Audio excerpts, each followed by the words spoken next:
Hello दोस्तों, आज की इस वीडियो में अकाउंटेंसी यानी लेखा शास्त्र क्लास 12th की 50 मोस्ट इंपॉर्टेंट ऑब्जेक्टिव क्वेश्चन का सॉल्यूशन करेंगे, जिससे आपके इंटर की परीक्षा में 40 ऑब्जेक्टिव जरूर आएंगे और आपको 40 मार्क्स गारंटी मिलेंगे।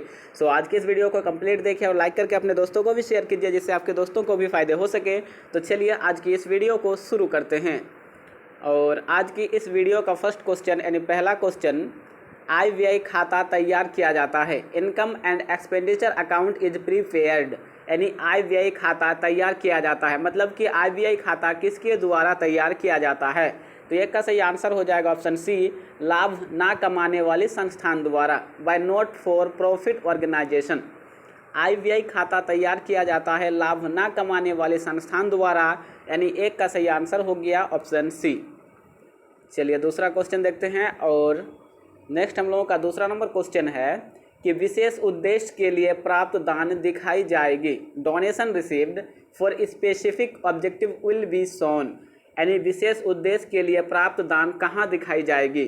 तो दो का सही आंसर हो जाएगा ऑप्शन बी, चिट्ठे के दायित्व पक्ष में, on liabilities side of BS यानी बैलेंस शीट, अर्थात बैलेंस शीट के लायबिलिटीज साइड में दिखाया जाएगा। विशेष उद्देश्य के लिए प्राप्त दान चिट्ठे के दायित्व पक्ष में दिखाया जाएगा, इसलिए दो का सही आंसर हो गया ऑप्शन बी, चिट्ठे के दायित्व पक्ष में। चलिए नेक्स्ट देखते हैं। और नेक्स्ट हम लोगों का तीसरा नंबर क्वेश्चन है, क्वेश्चन नंबर 3, सचिव को मानदेय का भुगतान है। Payment of honorarium to secretary is treated as, यानी सचिव को मानदेय का भुगतान है। तो तीन का सही आंसर हो जाएगा ऑप्शन बी, आयगत व्यय, रेवेन्यू एक्सपेंडिचर। जो हम लोग सचिव को मानदेय का भुगतान देते हैं वो होता है आयगत व्यय यानी रेवेन्यू एक्सपेंडिचर, इसलिए तीन का सही आंसर हो गया ऑप्शन बी, आयगत व्यय। चलिए नेक्स्ट क्वेश्चन देखते हैं। और नेक्स्ट हम लोगों का चौथा नंबर क्वेश्चन है, क्वेश्चन नंबर 4, साझेदारी अनुबंध यानी सनलेख बनाना, साझेदारी अनुबंध बनाना, preparation of partnership agreement deed is, यानी साझेदारी अनुबंध बनाना क्या है। तो चार का सही आंसर हो जाएगा ऑप्शन बी, ऐच्छिक यानी वॉलंटरी। ठीक है, साझेदारी अनुबंध बनाना ऐच्छिक है, इसलिए चार का सही आंसर हो गया ऑप्शन बी, ऐच्छिक वॉलंटरी। चलिए नेक्स्ट क्वेश्चन देखते हैं। और नेक्स्ट हम लोगों का 5 नंबर क्वेश्चन है, क्वेश्चन नंबर 5, साझेदारी फर्म के पुनर्गठन पर अलिखित लेनदार का लेखा करने पर होगा। Recording of an unrecorded liability on the reconstitution of a partnership firm will be, यानी साझेदारी फर्म के पुनर्गठन पर अलिखित लेनदार का लेखा करने पर होगा। तो 5 का सही आंसर हो जाएगा ऑप्शन बी, वर्तमान साझेदारों को हानि, ये loss to the exiting partners. ठीक है, यानी साझेदारी फर्म के पुनर्गठन पर अलिखित लेनदार का जब लेखा करेंगे तब वर्तमान साझेदारों को हानि होगा यानी लॉस होगा। तो 5 का सही आंसर हो गया ऑप्शन बी, वर्तमान साझेदारों को हानि।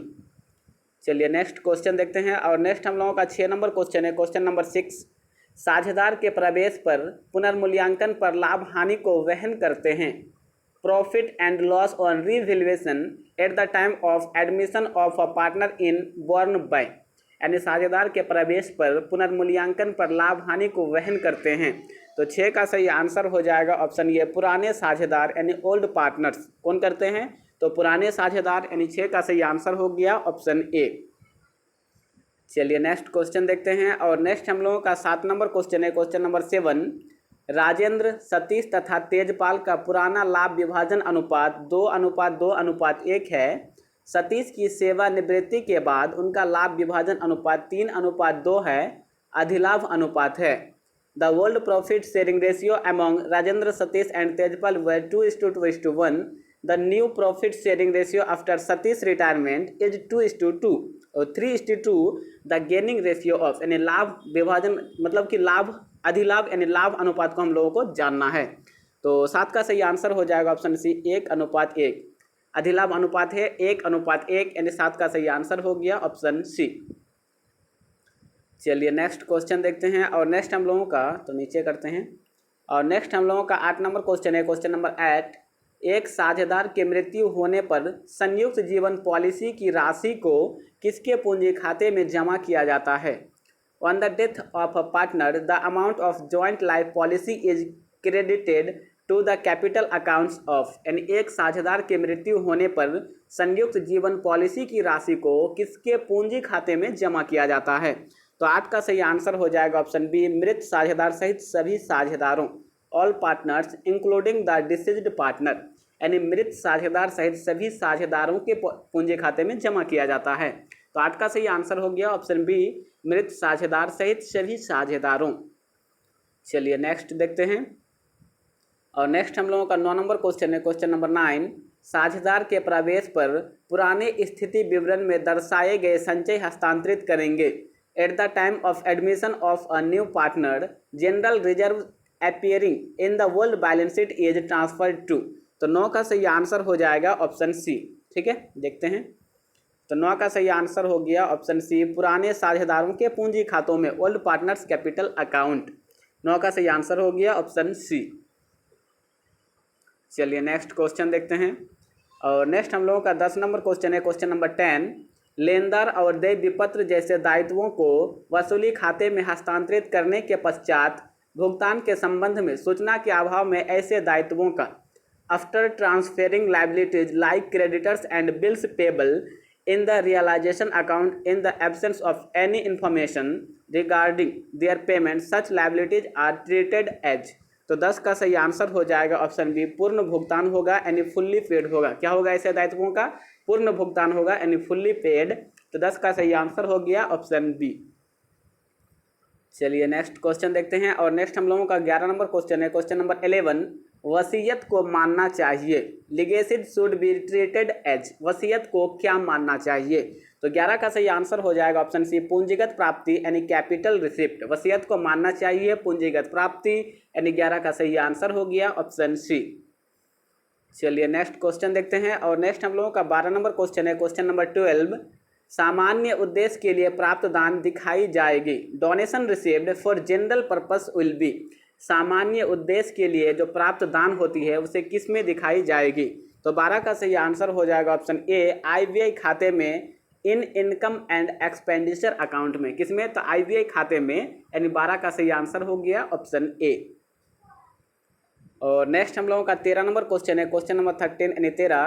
प्राप्ति एवं भुगतान खाता सामान्यता दर्शाता है। Receipts and payments account usually indicates, यानी प्राप्ति एवं भुगतान खाता सामान्यता क्या दर्शाता है? तो 13 का सही आंसर हो जाएगा ऑप्शन सी, डेबिट शेष यानी डेबिट बैलेंस। प्राप्ति एवं भुगतान खाता सामान्यता डेबिट शेष को दर्शाता है, इसलिए 13 का सही आंसर हो गया ऑप्शन सी। चलिए नेक्स्ट क्वेश्चन देखते हैं। और नेक्स्ट हम लोगों का 14 यानी 14 नंबर क्वेश्चन है कि साझेदारी सनलेख की अनुपस्थिति में साझेदारों को, in the absence of partnership deed partner shall. साझेदारी सनलेख की अनुपस्थिति में साझेदारों को, तो 14 का सही आंसर हो जाएगा ऑप्शन बी, वेतन नहीं दिया जाएगा, नॉट बी पेड सैलरीज। ठीक है, यानी साझेदारी सनलेख की अनुपस्थिति में साझेदारों को वेतन नहीं दिया जाता है, इसलिए 14 का सही आंसर हो गया ऑप्शन बी, वेतन नहीं दिया जाएगा, नॉट बी पेड सैलरीज। और नेक्स्ट हम लोगों का 15 नंबर क्वेश्चन है, क्वेश्चन नंबर 15 यानी 15। साझेदारी फर्म से साझेदार का संबंध होता है। The relation of a partner with the firm is. साझेदारी फर्म से साझेदार का संबंध होता है। तो 15 का सही आंसर हो जाएगा ऑप्शन सी, अभिकर्ता का एज अ एजेंट। किसका? तो अभिकर्ता का, यानी 15 का सही आंसर हो गया ऑप्शन सी। चलिए नेक्स्ट क्वेश्चन देखते हैं। और नेक्स्ट हम लोगों का 16 नंबर क्वेश्चन है, नए साझेदार द्वारा ख्याति की राशि नगद लाने को कहते हैं। Share of goodwill brought in cash by new partner is called, यानी नए साझेदार द्वारा ख्याति की राशि नगद लाने को क्या कहते हैं? तो 16 का सही आंसर हो जाएगा ऑप्शन सी, अधिमूल्य यानी प्रीमियम। क्या कहते हैं? तो अधिमूल्य कहते हैं यानी प्रीमियम कहते हैं, इसलिए 16 का सही आंसर हो जाएगा ऑप्शन सी, अधिमूल्य। चलिए नेक्स्ट क्वेश्चन देखते हैं। और नेक्स्ट हम लोगों का 17 नंबर क्वेश्चन है कि पुनर्मूल्यांकन खाता में नाम पक्ष पर जमा पक्ष का आधिक्य है। Excess of credit side over the debit side in revaluation account is. पुनर्मूल्यांकन खाता में नाम पक्ष पर जमा पक्ष का आधिक्य है। तो 17 का सही आंसर हो जाएगा ऑप्शन सी, लाभ यानी प्रॉफिट है। क्या है? तो लाभ है, यानी 17 का सही आंसर हो गया ऑप्शन सी, लाभ अर्थात प्रॉफिट। और नेक्स्ट देखिए हम लोगों का 18 नंबर क्वेश्चन है, क्वेश्चन नंबर 18। साझेदार का दिवालिया होना किस प्रकार का समापन है? Insolvency of a partner leads to which type of dissolution, यानी साझेदार का जब दिवालिया होता है तो उस समय किस प्रकार का समापन होता है? तो 18 का सही आंसर हो जाएगा ऑप्शन ए, अनिवार्य समापन यानी कंपल्सरी डिसोल्यूशन। ठीक है, तो 18 का सही आंसर हो गया ऑप्शन ए, अनिवार्य समापन। चलिए नेक्स्ट क्वेश्चन देखते हैं। और नेक्स्ट हम लोगों का 19 नंबर क्वेश्चन है, क्वेश्चन नंबर 19 यानी 19। आय व्यय खाता है, income and expenditure account is a, आय व्यय खाता है। तो 19 का सही आंसर हो जाएगा ऑप्शन सी, नाममात्र खाता यानी नॉमिनल अकाउंट। आय व्यय खाता है, नाममात्र खाता, इसलिए 19 का सही आंसर हो जाएगा ऑप्शन सी, नाममात्र खाता यानी नॉमिनल अकाउंट। और नेक्स्ट हम लोगों का 20 नंबर क्वेश्चन है, क्वेश्चन नंबर 20 यानी 20। ए और बी 2:3 के अनुपात में लाभ बांटते हैं, भविष्य में उन्होंने समान अनुपात में लाभ बांटना तय किया है, कौन साझेदार किस अनुपात में त्याग करेगा? A and B share profit in the ratio of 2:3 in future, they decided to share profit in equal ratio, which partner will sacrifice in which ratio, मतलब कौन सा साझेदार किस अनुपात में त्याग करेगा? तो 20 का सही आंसर हो जाएगा ऑप्शन सी, बी दोबारा त्याग 1/10, बी सेक्रीफाइस 1/10। ठीक है, कौन त्याग करेगा? तो बी करेगा 1/10 भाग। चलिए नेक्स्ट देखते हैं। और नेक्स्ट हम लोगों का 21 नंबर क्वेश्चन है, क्वेश्चन नंबर 21। भारतीय साझेदारी अधिनियम किस वर्ष पारित किया गया था? In which year the partnership act was passed, यानी भारतीय साझेदारी अधिनियम जो पारित हुआ था वो किस वर्ष हुआ था? तो 21 का सही आंसर हो जाएगा ऑप्शन ये, 1932 ईस्वी को। भारतीय साझेदारी अधिनियम किस वर्ष पारित हुआ? तो 1932 ईस्वी को, यानी 21 का सही आंसर हो गया ऑप्शन ए। और नेक्स्ट हम लोगों का 22 नंबर क्वेश्चन है, क्वेश्चन नंबर 22 यानी 22। पुराने साझेदारों का त्याग है, the sacrifice of old partners is, पुराने साझेदारों का त्याग है। तो 22 का सही आंसर हो जाएगा ऑप्शन बी, पुराना हिस्सा माइनस नया हिस्सा, old share minus new share. पुराने साझेदारों का त्याग है, पुराना हिस्सा माइनस नया हिस्सा, and old share minus new share. तो 22 का सही आंसर हो जाएगा ऑप्शन बी। और नेक्स्ट हम लोगों का 23 नंबर क्वेश्चन है, क्वेश्चन नंबर 23। संयुक्त जीवन बीमा पत्र पर दिए गए प्रीमियम को व्यापारिक व्यय मानने पर इसे लिखा जाता है, if premium paid on joint life policy is treated as business expenses it appears in. तो 23 का सही आंसर हो जाएगा ऑप्शन ए। 23 का सही आंसर हो जाएगा ऑप्शन ए, लाभ हानि खातों में यानी पीएनएल अकाउंट, किसमें? तो लाभ हानि खाता में यानी प्रॉफिट एंड लॉस अकाउंट में। तो 23 का सही आंसर हो गया ऑप्शन ए। चलिए नेक्स्ट क्वेश्चन देखते हैं। और नेक्स्ट हम लोगों का 24 नंबर क्वेश्चन है, क्वेश्चन नंबर 24। जब साझेदार की तरफ से फर्म द्वारा वसूली व्यय का भुगतान किया जाता है तो ऐसे व्यय को डेबिट किया जाता है, when realisation expenses are paid by the firm of behalf of a partner, such expenses are debited to, यानी जब साझेदार की तरफ से फर्म द्वारा वसूली व्यय का भुगतान किया जाता है तो ऐसे व्ययों को किस में डेबिट किया जाता है? तो 24 का सही आंसर हो जाएगा ऑप्शन ये, वसूली खाते में यानी रियलाइजेशन अकाउंट में। ठीक है, वसूली खाते में यानी रियलाइजेशन अकाउंट में। तो 24 का सही आंसर हो गया ऑप्शन ए। चलिए नेक्स्ट क्वेश्चन देखते हैं। और नेक्स्ट हम लोगों का 25 नंबर क्वेश्चन है कि एक गैर व्यापारिक संस्था के लिए चैरिटी का भुगतान होता है, for non trading organisation honorarium is, एक गैर व्यापारिक संस्था के लिए चैरिटी का भुगतान होता है।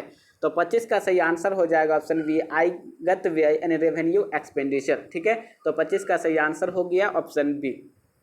चलिए नेक्स्ट क्वेश्चन देखते हैं। और नेक्स्ट हम लोगों का 26 नंबर क्वेश्चन है, इनमें से कौन सी क्रिया वित्तीय क्रिया के अंतर्गत आती है? Which of the following activity comes under financial activities, यानी इनमें से कौन सी क्रिया वित्तीय क्रिया के अंतर्गत आती है?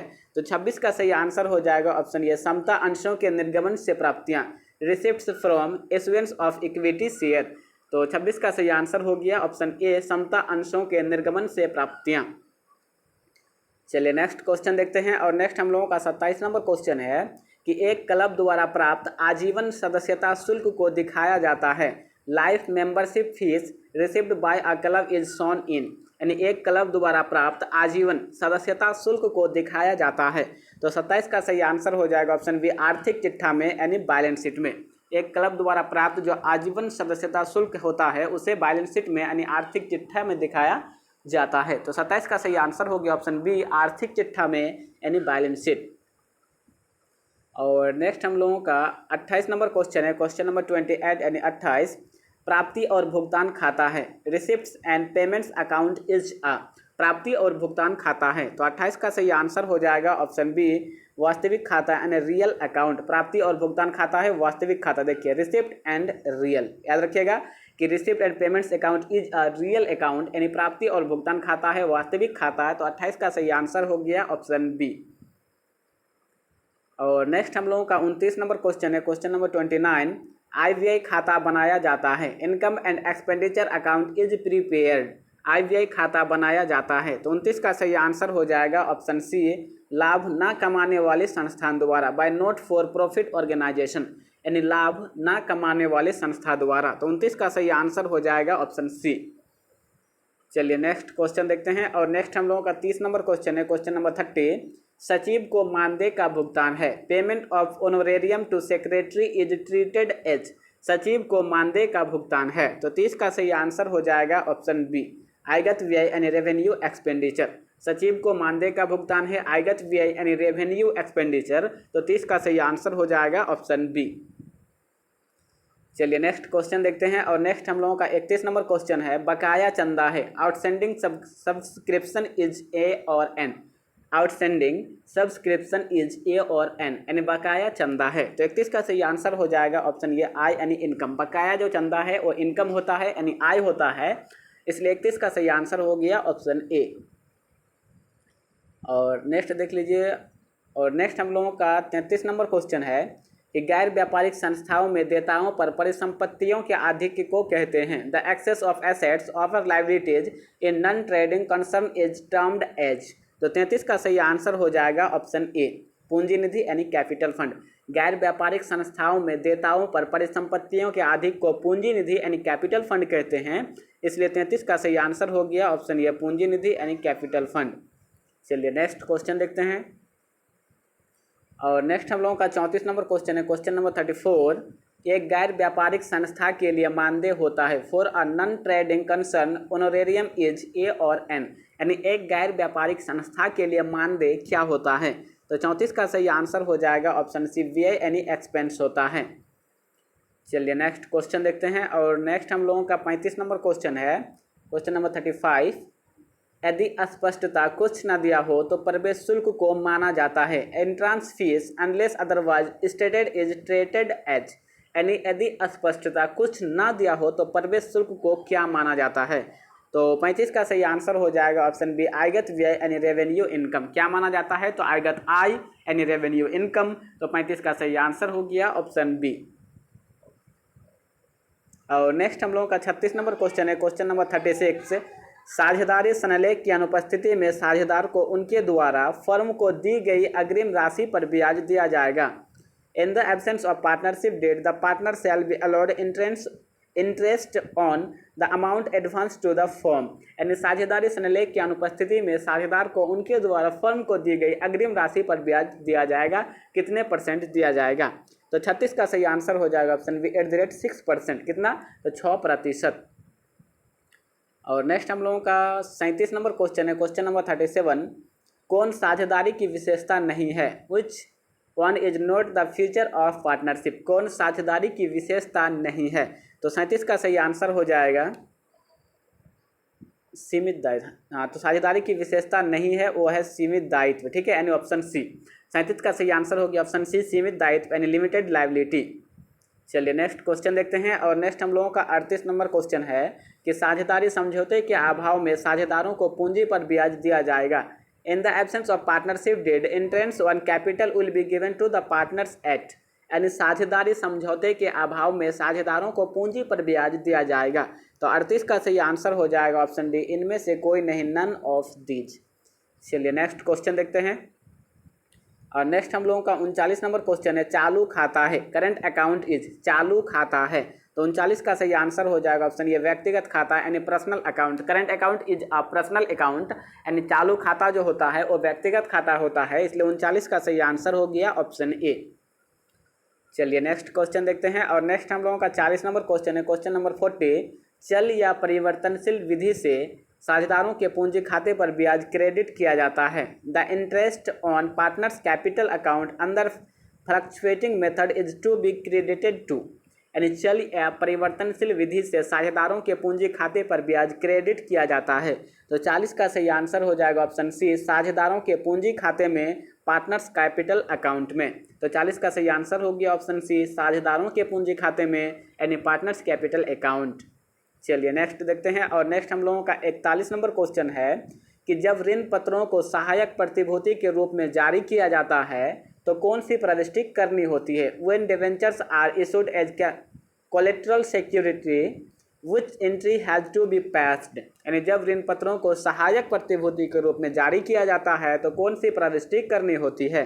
तो 41 का सही आंसर हो जाएगा ऑप्शन सी, ए अथवा बी, यानी ए और बी। चलिए नेक्स्ट क्वेश्चन देखते हैं। और नेक्स्ट हम लोगों का 42 नंबर क्वेश्चन है कि वित्तीय विवरणों के विश्लेषण में शामिल होता है। Analysis of financial statements involve, इन वित्तीय विवरणों के विश्लेषण में शामिल होता है। तो 42 का सही आंसर हो जाएगा ऑप्शन डी, उपर्युक्त सभी, यानी ऑल द एबोव। वित्तीय विवरणों के विश्लेषण में शामिल होता है उपर्युक्त सभी, अर्थात व्यापारिक खाता, ट्रेडिंग अकाउंट, लाभ हानि विवरण, प्रॉफिट एंड लॉस स्टेटमेंट, आर्थिक चिट्ठा अर्थात बैलेंस शीट, ये तीनों। इसलिए 42 का सही आंसर हो जाएगा ऑप्शन डी, उपर्युक्त सभी, ऑल द एबोव। चलिए नेक्स्ट क्वेश्चन देखते हैं। और नेक्स्ट हम लोगों का 43 नंबर क्वेश्चन है, क्वेश्चन नंबर 43। निम्नलिखित में से कौन सा अलाभकारी संस्थान है? Which of the following is a non profitable organisation, यानी निम्नलिखित में से कौन सा अलाभकारी संस्थान है? तो 43 का सही आंसर हो जाएगा ऑप्शन ए, झारखंड अधिविद्य परिषद, झारखंड एकेडमिक काउंसिल। चलिए नेक्स्ट क्वेश्चन देखते हैं। और नेक्स्ट हम लोगों का 45 नंबर क्वेश्चन है, क्वेश्चन नंबर 45। संयुक्त जीवन बीमा पत्र खाता और संयुक्त बीमा पत्र संचय खाता का शेष हमेशा होता है। The balance of joint life policy account and joint life policy reserve account is always, यानी संयुक्त जीवन बीमा पत्र खाता और संयुक्त बीमा पत्र संचय खाता का शेष हमेशा होता है। तो 45 का सही आंसर हो जाएगा ऑप्शन सी, कोई आवश्यक नहीं, नॉट नेसेसरी। ठीक है। और नेक्स्ट हम लोगों का 46 नंबर क्वेश्चन है, क्वेश्चन नंबर 46 यानी 46। संपत्तियों एवं दायित्वों को उनके पुनः मूल्यांकित मूल्य पर दिखाया जाता है। Assets and liabilities are shown at their revalued values in. तो 46 का सही आंसर हो जाएगा ऑप्शन ए, नए आर्थिक चिट्ठे में, न्यू बैलेंस शीट में। किसमें? तो नए आर्थिक चिट्ठे में, यानी 46 का सही आंसर हो गया ऑप्शन ए। और नेक्स्ट हम लोगों का 47 नंबर क्वेश्चन है, क्वेश्चन नंबर 47 यानी 47। एक कंपनी का होता है, एक कंपनी है, एक कंपनी का होता है। तो 47 का सही आंसर हो जाएगा ऑप्शन डी, उपरोक्त सभी, यानी ऑल द एबोव। एक कंपनी का होता है पृथक वैधानिक अस्तित्व, सेपरेट लीगल एंटिटी, अस्थायी जीवन, परपेचुअल एक्सिस्टेंस, सीमित दायित्व, लिमिटेड लायबिलिटीज, ये तीनों होता है। इसलिए 47 का सही आंसर हो गया ऑप्शन डी, उपरोक्त सभी, ऑल द एबोव। और नेक्स्ट हम लोगों का 48 नंबर क्वेश्चन है, क्वेश्चन नंबर 48 यानी 48। कंपनी नियम 2004 के अनुसार कंपनी को ऋण पत्र निर्गमन की राशि के कम से कम कितने प्रतिशत के बराबर राशि ऋण पत्रों के शोधन के पूर्व ऋण पत्र शोधन संचय खाते में हस्तांतरित करनी चाहिए? तो 48 का सही आंसर हो जाएगा ऑप्शन बी, 25%। कितना? तो 25%, यानी 25%। इसलिए 48 का सही आंसर हो गया ऑप्शन बी। चलिए नेक्स्ट क्वेश्चन देखते हैं। और नेक्स्ट हम लोगों का 49 नंबर क्वेश्चन है कि कंपनी की वार्षिक रिपोर्ट को निर्गमित किया जाता है। An annual report is issued by company to its, company की वार्षिक रिपोर्ट को निर्गमित किया जाता है। तो 49 का सही आंसर हो जाएगा ऑप्शन सी, अंशधारकों के लिए, यानी शेयर होल्डर्स के लिए। चलिए नेक्स्ट देखते हैं। और नेक्स्ट हम लोगों का 50 नंबर क्वेश्चन है, क्वेश्चन नंबर 50। पिछले 3 वर्षों के औसत लाभ के दुगुने पर ख्याति का मूल्य क्या होगा यदि 3 वर्षों के लाभ 4000, 5000 और 6000 थे? तो 50 का सही आंसर हो जाएगा ऑप्शन बी, 10,000 होगा। कितना होगा? तो 10,000। और तो फ्रेंड्स, इस 50 ऑब्जेक्टिव क्वेश्चन में से आपको कितने ऑब्जेक्टिव क्वेश्चन का आंसर पता था? प्लीज़ कमेंट बॉक्स में जरूर कमेंट करें। और सभी पता था तो बहुत ही अच्छी बात है, कॉन्ग्रेचुलेसन्स। और नहीं पता था तो फिर से वीडियो को देख के याद कर लीजिए, क्योंकि ये सारे क्वेश्चन बहुत ही इंपॉर्टेंट है। सो फ्रेंड्स, आज की वीडियो में यहीं तक, और वीडियो देखने के लिए धन्यवाद। मिलते हैं फिर नेक्स्ट वीडियो में, तब तक के लिए बाय।